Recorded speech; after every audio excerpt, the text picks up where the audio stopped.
मो ना हूँ विश्वजित महापात्र कविसूर्यनगर मंडल सभापति। आज देखो गोटे दुखद विषय होती राष्ट्रपति बजेट पूर्व आमर जोड़ा रोचे राष्ट्रपति अभिभाषण रखी आउ सी जहाँ जहाँ आमर जनसाधारण माने योजना होती से विषय संक्षिप्त कही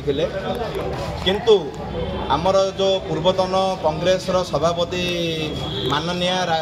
सोनिया गांधी सी राष्ट्रपति को अपशब्द कही जोटा कि सेटा कहवा कथा नहीं राष्ट्रपति जेहेतु राष्ट्रपति जड़े महिला आदिवासी वर्गर से सी से घृणा कर कांग्रेस आदिवासी महिला प्रति किसी खाली ओनली भोट को लिंक बाकी किसी लिंक नहीं से आज स्पष्ट हो जाए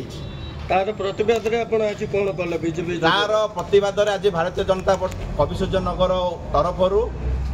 सोनिया गांधी और राहुल गांधी कुशपुतलिका दाह करागला ए समस्ते भाग नहीं से विरुद्ध में आगामी दिन में जदि से क्षमा न मागती सोनिया गांधी